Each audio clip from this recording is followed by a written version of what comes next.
he felt that surprise was wiser? Admiral Ozzel? Hey guys, welcome to Mirror Domains. This is my movie review for Wonka, starring Timothee Chalamet. And I gotta tell you this right up off the bat, guys, I really like this movie. It was a solid performance by Chalamet.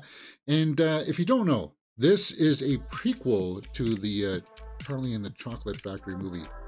Let's just go over to the IMDb and I'll tell you the quick synopsis as it reads.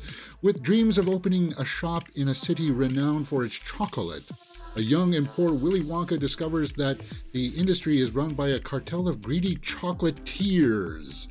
Yes, so my initial reactions to this was that I liked the musical numbers, and I thought that the acting was really well done.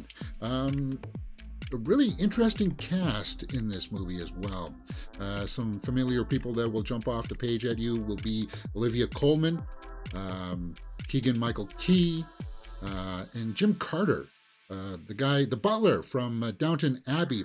And they all sing. The musical numbers, I think, are catchy. I don't know if you'll be remembering them after the movie's done, but they work for the movie while you're watching it, and I was pleasantly surprised by it all, actually.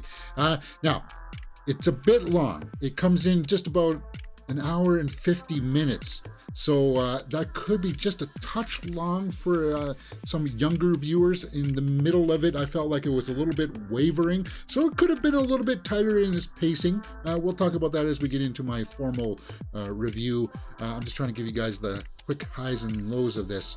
But Timothée Chalamet, it was good. Wonka, and it did well at the box office this opening weekend, so I'm glad for that. This was a hit. I think a lot of people will be talking about Hugh Grant as the Oompa Loompa. I don't think that's a big surprise that when he comes up on the screen, you're like, okay, yeah, we know it's CGI, but he's just got a mannerism to him. He's like born to be the perfect Oompa Loompa. And to see Chalamet or Wonka and him bounce off of each other, and you see that he's under a glass there. So there's like a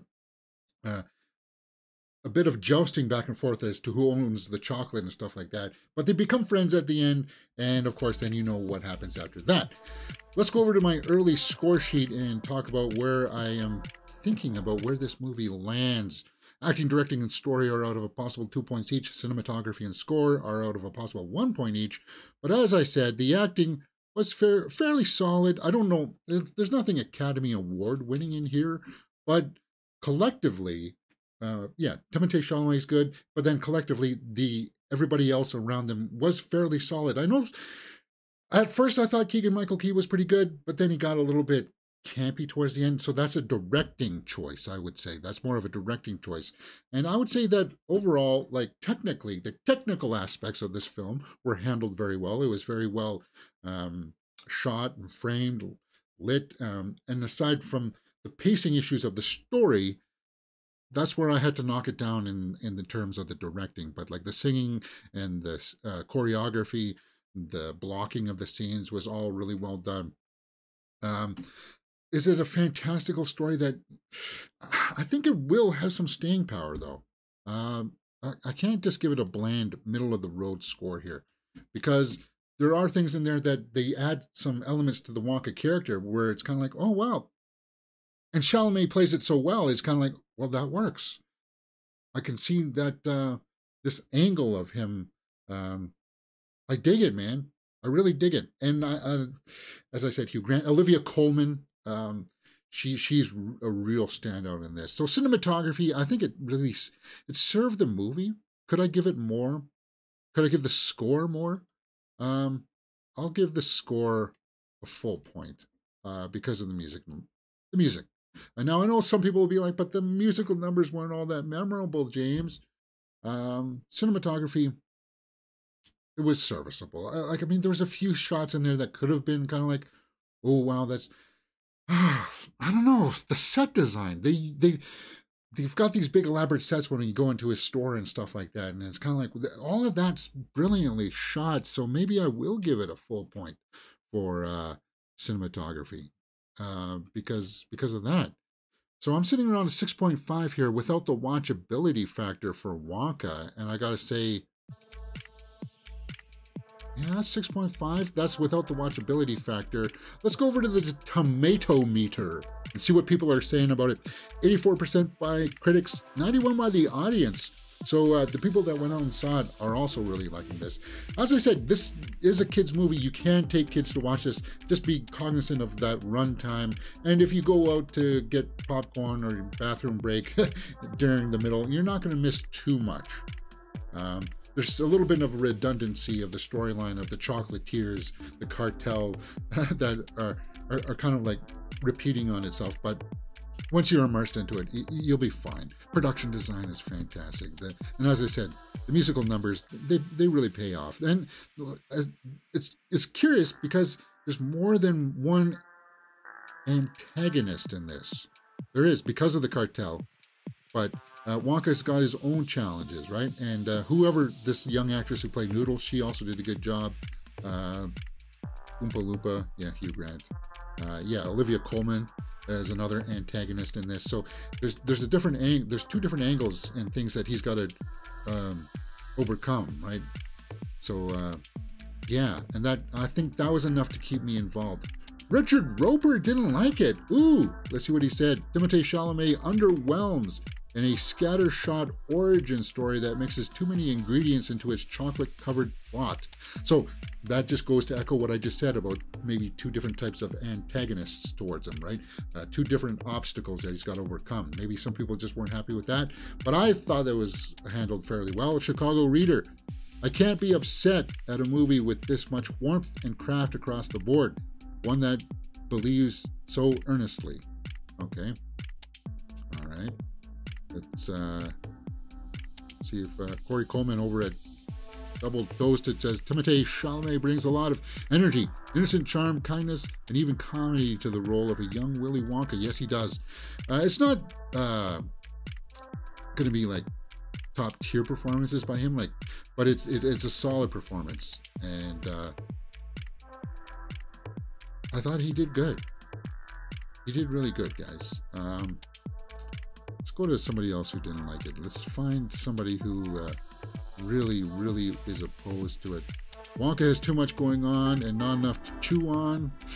As I said, there you go. That yeah, there are people out there that will feel that because of the story. That, as I said, and if somebody were to knock me back down for the story to 1 instead of 1.5 because of that, I could totally see that. I'm just looking for one name in particular here. I don't see him right off the bat, but we'll have to see how the rest of this goes. Yeah, I don't see him here, but I know he didn't like it. It was Matt Donato said he didn't like it, right? I wanted to see what he said. Maybe his isn't up there yet. A sincerely corny musical starring a big-name Timothée Chalamet who really can't sing or dance. No, he can. And he does that. He proves that in his opening act. What are you talking about?